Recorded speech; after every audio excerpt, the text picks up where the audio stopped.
Bordeaux have gone from Champions League to third division in 12 years.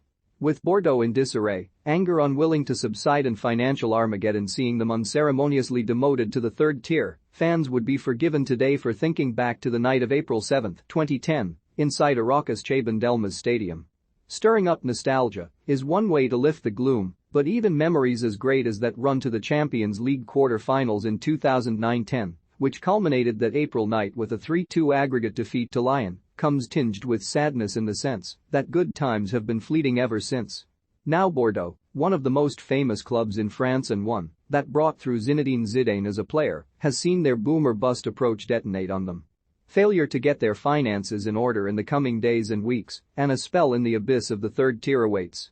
League One winners, 1949-50, 1983-84, 1984-85, 1986-87, 1998-99, 2008-09 Coupe de France winners, 1940-41, 1985-86, 1986-87, 2012-13 Coupe de la Ligue winners, 2001-02, 2006-07, 2008-09 Trophée des Champions, 1986, 2008, 2009 Intertoto Cup winners, 1995 Champions League European Cup, semi-finalists 1984-85, quarter-finalists 1987-88, 2009-10 Many may ask how Bordeaux have fallen to such a low, have fallen to a point where they seemingly have no plan on or off the pitch. Bordeaux's fans may find themselves surprised it has taken this long. A decade plus of mismanagement has finally caught up with them, but this is not a moment for rivals to celebrate. This should arrive as a warning that no club can outmaneuver this many bad decisions. Last season Bordeaux finished bottom of Ligue 1, the top flight of French football, and wrapped their horror show of a campaign with a goal difference of -91. It was far and away the worst defensive record in Europe's top 5 leagues. They didn't even manage a clean sheet until the start of April.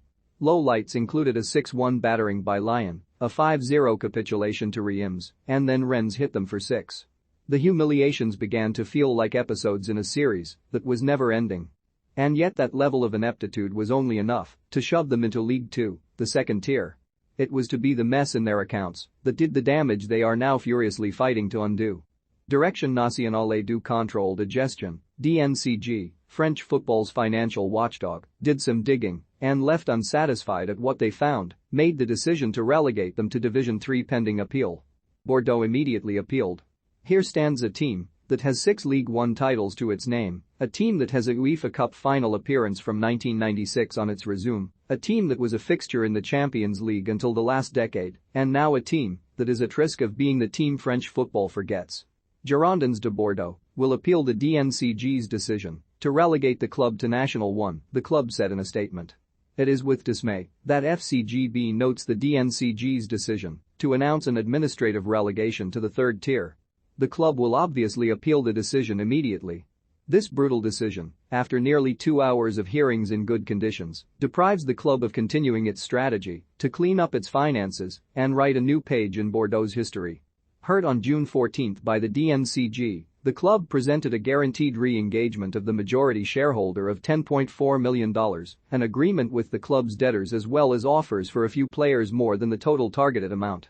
The club remains confident in its ability to demonstrate a solid project for the 2022-23 season, and the appeal will grant time to finalize new solutions to ensure League 2 status. Bordeaux simply hasn't had its house in order for years. Go back to the appointment of ex-France defender Willy Sagnol in 2014 as a case in point. Since bringing in Sagnol, Zidane rejected the opportunity, and given his later success with Real Madrid, what a masterstroke that was, Bordeaux have burned through 10 managers. The words boom and bust crop up again. Players have come and gone too. Ex-Arsenal defender Laurent Koscielny, who had that awkward unveiling when he was wearing an Arsenal shirt, only to take it off and show a Bordeaux shirt underneath, was axed from the squad in January and told he was free to leave.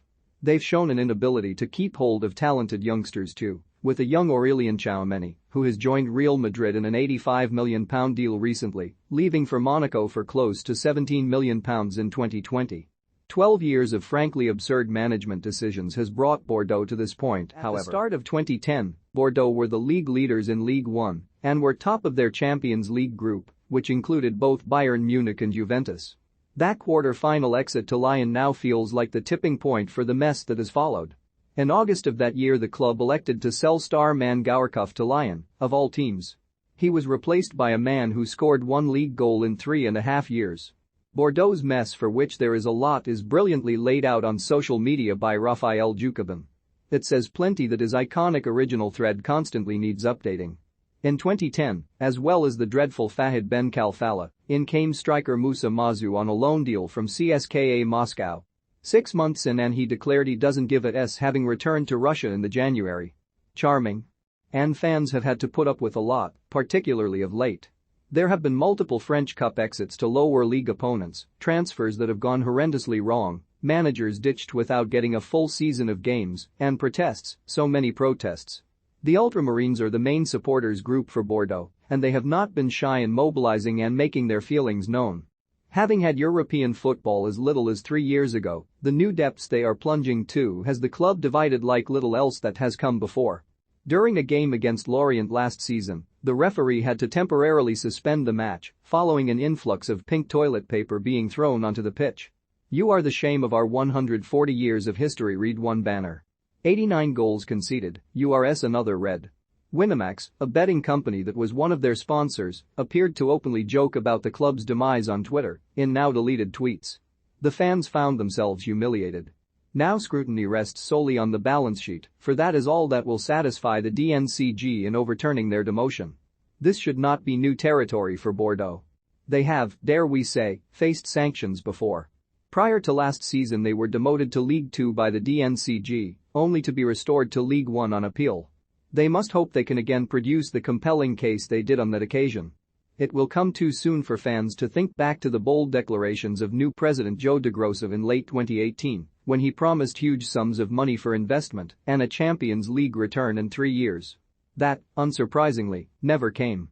Investment fund King Street came next, a year after DeGrossa went big picture. They forced the president out and themselves vowed to take Bordeaux back into the Champions League. Again, that never happened. Debts of £25 million stalked them at the end of 2019-20, and that was when the DNCG demoted before reinstating them due to financial concerns.